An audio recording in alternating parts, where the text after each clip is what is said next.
잠언 29장 21절입니다. 27절까지요. 29장 21절 27절 읽습니다. 종을 어렸을 때부터 곱게 양육하면 그가 나중에는 자식인 채 하리라. 노하는 자는 다툼을 일으키고 성내는 자는 범죄함이 많으니라. 사람이 교만하면 낮아지게 되겠고 마음이 겸손하면 영예를 얻으리라. 도둑과 짝하는 자는 자기의 영혼을 미워하는 자라. 그는 저주를 들어도 진술하지 아니하느니라. 사람을 두려워하면 올무에 걸리게 되거니와 여호와를 의지하는 자는 안전하리라. 주권자에게 은혜를 구하는 자가 많으나 사람의 일의 적정은 여호와께로 말미암느니라. 불의한 자는 의인에게 미움을 받고 바르게 행하는 자는 악인에게 미움을 받느니라. 하나님을 의지하는 지혜. 지혜는 겸손히 하나님을 의지하는 것이죠. 겸손, 하나님을 의지하는 것, 지혜인데요. 그리고 하나님을 의지하는 자는 어떠한 공격, 대적들이 있지만 그들을 두려워하지 않죠. 하나님께서 지켜주시기 때문에 안전한 삶을 살아가게 되는 거예요. 결코 힘 있는 사람을 의지하지 않습니다. 그래서 일의 모든 결국이 하나님께 있다는 사실을 잘 알기 때문인데요. 그래서 하나님만 믿고 의지하는 사람이 지혜로운 사람이죠. 21절에 종을 어려서부터 곱게 양육하면 결국에는 자식인 채 한다. 사람을 선대하면 그 고마움을 잘 모르고 그것을 당연한 것처럼 여기는 그런 경향이 있다는 것이죠. 자신이 종이라는 위치를 망각하고 자식인 것처럼 교만하게 행동한다라는 것이죠. 23절로 이어지겠죠. 사람이 교만하면 낮아지게 되겠고 마음이 겸손하면 영예를 얻게 된다. 사람이 이제 교만해지면 반드시 낮아진다. 이것은 진리죠, 진리. 겸손할 때 존귀를 얻게 되는 것인데요. 그러니까 사람이 높아질수록 혹은 많이 가질수록 겸손해져야 되는데요. 이 겸손한 것이 지혜로운 사람이지요. 그래서 겸손이라고 하는 것이 하나님 앞에서, 또 말씀 앞에서 자신이 얼마나 연약한 존재인가를 발견하는 것이 겸손이라 그랬죠. 그렇지 않으면 사람은 교만해질 수밖에 없다. 하나님 앞에, 말씀 앞에 서지 않으면요. 100% 교만해집니다. 그러니까 이 세상에서 하나님이 없이 겸손하다고 하는 것은 거의 있을 수 없어요. 교만해지는데요. 문제는 하나님을 경외하고 섬기는 사람들조차도 이렇게 교만해질 수 있다는 얘기거든요. 그러니까 하나님 앞에 예배도 드리고 말씀도 듣고 하지만 종교 생활은 하는데 교만하다. 근데 이것이 참 문제거든요. 그리고 신앙생활 자체가 그게 본질이겠죠. 하나님이 중심이 돼야 되는 생활이어야 되는데 철저하게 자기 중심인 신앙생활을 하게 되는 거죠.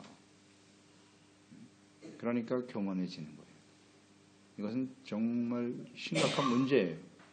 근본적으로 해결이 안 되는 문제죠. 내가 예배를 드리고 말씀을 듣는데 겸손해지지 못한다. 하나님의 말씀을 하나님의 뜻대로 겸손히 따르고자 하는, 결국 순종하지 않는 자의 모습이라는 것 우리가 생각해야 합니다. 야고보서 4장 6절이죠. 더욱 큰 은혜를 주시나니 그러므로 일렀을 때 하나님이 교만한 자를 물리치시고 겸손한 자에게 은혜를 주신다 그랬고요. 베드로전서 5장 6절 그러므로 하나님의 능하신 손 아래서 겸손하라. 때가 되면 너희를 높이시리라. 하나님의 능하신 손 아래서 겸손하라. 하나님의 능력을 믿고 의지하며 살아가는 사람이냐 하는 것이죠. 하나님 앞에 서면 겸손해질 수밖에 없지 않습니까? 전능하신 하나님, 모든 것을 다 알고 계신 하나님 앞에서 우리가 하나님 앞에 무엇을 주장할 수 있으며 무엇을 자랑할 수 있겠습니까? 결국 하나님 앞에 서지 않는다는 거예요. 종교 생활은 하지만 진정 살아계신 하나님에 대한 인식이 없는 거죠. 하나님에 대한 인식이 없어요. 하나님을 알면 겸손해질 텐데. 굉장히 중요한 문제입니다. 실천론적 무신론자. 그러니까 입으로는 하나님을 고백하고 말하는데 실제로 삶에 있어서는 전혀 하나님을 인식하지 않는, 하나님이 없는 자와 같이 행동하는 거죠. 이 부분을 우리는 좀 깊이 묵상해야 됩니다. 묵상해야 됩니다. 그러니까 우리가 처음 하나님을 믿을 때는 다 겸손한데요. 특히 신앙의 연륜이 쌓일수록 점점 교만해질 수밖에 없다는 거. 이런 것들을 우리는 절대 간과해서는 안 돼요. 하나님이 높이시는 자가 되어야지요. 철저하게 겸손한 자를 하나님은 높이십니다. 은혜를 주시고요. 또 하나님이 높이시는 자는 겸손하고, 이 문제입니다. 스스로 높아지는 자가 있고 하나님이 높여주시는 자가 있는데, 하나님이 높이시는 자는 언제나 겸손해요. 그러나 이것은 우리 스스로 되는 것은 아니고요. 하나님 앞에서 은혜를 받은 사람만이 가능하겠죠. 22절에 노하는 자, 이거 계속 강조되죠. 성내는 자, 다툼, 범죄. 같은 맥락에서 한번 이해해 보세요. 다툼은 범죄다. 분노하고 성내는 것은 범죄다. 악이다. 이렇게 분명한 정의를 내리면 되겠어요. 잠언서의 분노에 대해서 많이 언급하거든요. 분노, 성내는 거, 그 안에 역시 교만이 들어있어요. 교만과 정욕, 이것은 언제든지 죄악의 본질이요 뿌리라 그랬죠. 이것을 우리가 정리하지 못하면 이렇게 분노로 표출되고 교만한 모습으로 드러날 수밖에 없어요. 24절, 도둑과 짝하는 자는 자기의 영혼을 미워하는 자다. 저주를 들어도 진술하지 못한다. 저주하는 소리를 들어도 변명할 말이 없다는 것이죠. 영혼을 미워하는 자다. 도둑과 어울린다. 이것은 도둑질하지 말라라고 하는 계명, 하나님의 계명을 어기는 것인데, 하나님의 말씀을 불순종하는 사람들이라고 보면 되겠죠. 불순종하는 사람들과 함께 어울리는 것은, 어울린다라고 하는 것은 동류라는 것은 동류, 같은 부류의 사람들이라는 뜻이에요. 이런 사람들은 영혼을 미워하는 것이다. 우리 영혼을, 그러니까 영적인 사람이 있고 육체적인 사람이 있는데, 영혼을 미워한다고 하는 것은 육체의 욕심을 따라 살아간다라고 하는 의미겠죠. 육체의 욕심이라는 건 미련한 자요, 어리석은 자요, 죄악된 삶을 따르게 된다는 뜻입니다. 그래서 하나님의 심판 앞에 서지만 변명할 말이 없다. 그런 의미입니다. 그래서 잠언 13장 20절의 말씀을 보았는데요. 지혜로운 자와 동행하면 지혜를 얻고 미련한 자와 사귀면 해를 받느니라. 그래서 우리가 우리 주변에 어떤 사람들이 함께 하는가를 잘 살펴보세요. 어떤 사람과 함께 살아가고 있는가. 이것이 곧 우리의 영성이라고 보면 되겠죠. 도둑질하는 자, 하나님의 말씀을 어기는 자, 그 영혼을 미워하는 어리석은 자가 되어서는 안 된다. 25절, 사람을 두려워하면 올무에 걸리게 되고 여호와를 의지하는 자는 안전하다. 사람을 두려워하면, 그러니까 힘 있는 사람이죠. 사람을 두려워하고 사람을 의지하는 거예요. 믿고 의지하고 따르는 사람이라고 보겠는데, 올무에 걸린다. 올무라는 건 이게 죄악의 유혹에 걸리게 되는 거죠. 사람을 의지하니까 그 사람이 시키는 대로 할 수밖에 없어요. 왜 사람을 의지하겠어요? 두려워하겠습니까? 혹시 나에게 해를 주면 어떡하지? 나에게 이익을 주고 나의 삶을 지켜줄 것 같은 사람들이잖아요. 그런 사람들을 믿고 의지할 수밖에 없는 것인데, 그들이 시키는 대로 하니까 죄악의 유혹에 빠지게 되겠죠? 죄의 삭은 사망이고 그렇게 흘러가는 거죠. 그러나 하나님을 믿고 의지하게 되면 가장 안전하다. 두려움. 이 두려움과 안전이거든요. 우리가 무엇을 믿고 의지하며 살아가느냐에 달려있다라는 것입니다. 우리가 하나님을 예수 그리스도를 믿음으로 구원받았단 말이에요. 우리가 믿음으로 하나님과의 관계 속에서 살아가게 되는 것인데 하나님을 믿는다고 하면서도 마음속에 두려움이 있다. 우리가 늘 묵상되는 바지만 이 두려움은 마음속에 있는 두려움 이거 쉽게 간과할 문제가 아니에요. 우리가 두려움을 갖고 있다는 것은 지금 하나님과 올바른 관계가 이루어지고 있지 않다는 증거예요. 요한일서에도 나와 있죠. 사랑이 있으면 절대 두려움 없다 그랬어요. 사랑이 온전히 이루어진 사람은 두려움이 없고 두려움에는 반드시 형벌이다 한다. 이 두려움이라는 건 사람을 의지하기 때문이에요. 하나님을 믿고 의지하는 사람은 절대 두려워하지 않아요. 안전하고 확신하죠. 이 문제입니다. 그래서 우리는 뭐 지혜로운 사람이 아니면 미련한 자가 될 텐데 지혜로운 사람은 하나님을 의지하면서 안전, 확신을 가지고 평안한 가운데 살아가는 사람들이라고 볼 수 있을 텐데 사람을 믿고 의지할 것인가 하나님을 믿고 의지할 것인가 현실적인 질문이죠. 현실적인 질문입니다. 예레미야 17장 5절로 8절이죠. 여호와께서 이와 같이 말씀하시니라. 무릇 사람을 믿으며 육신으로 그의 힘을 삼고 마음이 여호와에게서 떠난 사람은 저주를 받을 것이다. 그는 사망의 떨기나무 같아서 좋은 일이 오는 것을 보지 못하고 광야, 간조한 곳, 건건한 땅, 사람이 살지 않는 땅에 살리라. 그러나 무릇 여호와를 의지하며 여호와를 의뢰하는 그 사람은 복을 받는데 그는 물가에 심어진 나무가 그 뿌리 횡변에 뻗치고 저희가 어찌라도 두려워하지 아니하며 그 잎이 청청하며 가무는 에도 걱정이 없고 결실이 그치지 않다. 그렇습니다. 두려워하지 않잖아요. 걱정이 없습니다. 하나님을 믿고 의지합니다. 그 뿌리를 나무의 강변에 뻗친 나무와 같도다. 근심, 걱정, 염려, 두려움의 실체는 무엇인고? 잘 묵상해 볼 필요가 있어요. 사람을 의지하는가?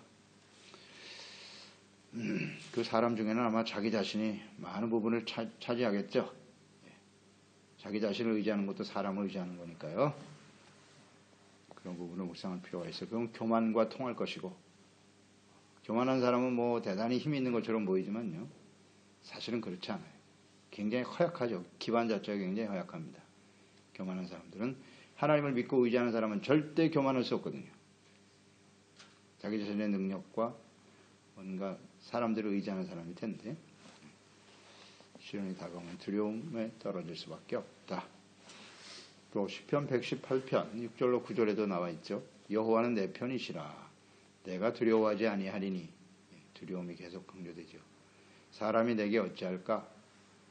여호와께서 내 편이 되서 나를 돕는 자들 중에 계시니 그러므로 나를 미워하는 자들에게 봉하는 것을 내가 보게 될 것이고 여호와께 피하는 것이 사람을 신뢰하는 것보다 나으며 여호와께 피하는 것이 고관들을 신뢰하는 것보다 낫도다. 아멘. 하나님을 의지하는 것이 훨씬 더 우리에게 안전과 유익을 가져다 준다. 진실로 믿나요? 이것은 현실에서 말입니다. 힘 있는 사람들, 나에게 도움을 줄 수 있는 사람들을 더 믿고 의지하지 않나요? 하나님보다. 그러면 좋은 일이 오는 것을 절대 보지 못한다. 사람은 안전하지 못합니다. 26절 주권자에게 은혜를 구하는 자가 많지만 사람의 일의 작정은 여호와께로 말미암느니라. 주권자에게 은혜를 구하는 자. 그러니까 많은 사람들이 주권자, 힘 있는 사람들이죠. 통치자, 권력을 가진 사람들, 그들에게 환심을 사려고 말이죠. 많이 찾고 믿고 의지한다는 거 아니겠어요? 힘 있는 사람은 의지한다. 왜 의지하겠어요? 자신에게 뭔가 좋은 일이 이루어지기를 바라며 자신이 원하는 바를 아마 그 주권자, 힘 있는 사람이 이루어줄 수 있을 거야. 자신이 원하는 일이 뭐겠어요? 겨우 욕심이죠.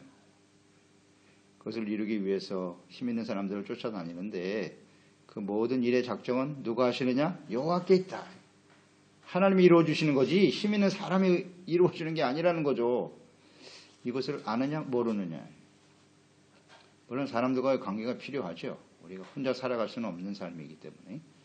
하지만 우리가 무엇을 더 믿고 의지하느냐 하는 겁니다.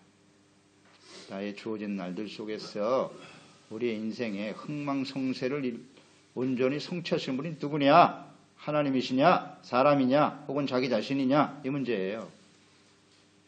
이 문제입니다. 뭐 하나님도 아시고 자기 자신도 알겠죠. 내가 무엇을 더 믿고 의지하며 살아가는가. 뭐 속일 수가 없습니다. 다른 사람이 봐도 다 보이거든요. 우리가 하나님을 경외하고 섬기는 지혜로운 자이라면 미래 작정은, 우리의 미래는 하나님께 달려 있어요. 우리가 뭐 계획한다고 해서 되는 것도 아니고, 뭐 좋은 사람, 힘 있는 사람을 만나고 도울 수 있는 사람을 찾는다고 해서 되는 것도 아니에요. 절대적으로 하나님이 이루시는 겁니다. 확신이죠, 확신. 이런 사람들은 자꾸 사람에게 끌려다니지 않겠죠. 뭐 그들을 두려워하거나 하지 않겠죠. 담대한 믿음을 가지고 주님을 의지하며 살아가게 되는 것이겠죠. 하나님의 뜻대로 된다. 주님의 뜻에 초점을 맞추면 돼요. 지혜로운 자는 언제나 그렇죠. 27절, 의인은 불의한 사람을 싫어하고 악인은 정직한 사람을 싫어한다. 그런 뜻이죠. 바르게 행하는 자. 그러니까 의인과 악인은 무엇으로 알 수 있느냐? 역시 내 주변에 사람들과의 관계 속에서 내가 누구를 선호하는가, 내가 어떤 사람 좋아하지, 혹은 어떤 사람 싫어하지 보면 알아요. 불의한 자를 좋아하는 사람은 그 자체가 불의한 사람이라고 봐야 되겠죠. 그러니까 의로운 사람은 불의한 사람을 싫어해요. 멀리하게 돼 있어요. 멀리합니다. 함께 할 수가 없는 거예요, 사실은. 이게 성향이라고 보면 돼요. 나의 성향이 어떤 것을 더 좋아하고 미워하는가. 다 사람이 그렇지 않아요. 호불호가 있지 않습니까? 그러니까 어떤 사람을 좋아하고 어떤 사람을 싫어하는가. 보면 알겠죠, 그걸. 근데 분명한 것은 불의한 사람은요, 정직하고 바르게 행하는 사람 안 좋아해요. 싫어합니다. 그래서 빛이신 예수님도 사람들이 버리지 않습니까? 십자가에 못 박잖아요. 싫어하게 돼 있어요. 하나님 앞에 경건하고 바르게 사는 사람 핍박을 겸하여 받는 것이에요. 싫어할 수밖에 없어요, 세상에. 우리 자신을 알려면 내 주변에 어떤 사람과 함께 하는가, 내가 누구를 좋아하는가를 보면 알아요. 그러면 그게 나의 본 모습이라고 보면 되겠죠. 이렇게 지혜를 통해서 많은 사람들에게 이렇게 좋은 영향을 주는, 박해를 받는 것이 오히려 복이죠. 의를 행하면서, 정직하게 행하면서 박해를 받고 그냥 뭐 애매한 소리를 많이 들어도 오히려 복이 되는 겁니다. 하나님의 뜻을 따라가는 것이고 하나님을 의지하는 것이니까요. 하나님을 의지하고 믿고 나아갈 때 오히려 하나님이 주시는 참된 안전과 참된 평안을 누리며 살아가게 될 것입니다. 맞습니다. 하나님 아버지, 오늘도 주님의 말씀을 통해서 우리에게 지혜를 다시 한번 깨우쳐 주시고 온전케 하여 주심을 감사드립니다. 언제나 우리는 하나님 앞에 서는 그날까지 겸손한 자들이 되게 해주세요. 교만하면 하나님이 대적하실 수밖에 없어요. 존귀, 영예를 얻는 것은요, 겸손할 때 주어지는 것이 하나님이 주시는 거잖아요. 사람들에 의해서 만들어지는 게 절대 아니에요. 그래서 우리는 명예와 영광을 얻기 위해서 많은 사람들을 믿고 의지하고 힘 있는 사람 앞에 줄을 서고 그들과 함께 해야 내가 신분이 높아지는 것처럼 생각하는데요. 그것은 지혜가 아닙니다. 우리는 오직 하나님을 믿고 의지하고 하나님이 모든 일에 결국은 하나님이 이루어 주시는 것임을 확신하면서 하나님의 말씀과 뜻에 귀를 기울이고 또 그 길이 핍박을 받는 일이고 억울한 일을 당하는 일일지 모르겠으나 그러나 역시 그 모든 일을 온전케 하시는 분 하나님이심을 확신하면서 주님을 믿고 신뢰하고 의지하는 지혜로운 종들이 되게 하소서. 예수님의 이름으로 기도드리옵나이다. 아멘. 잠언 29장 21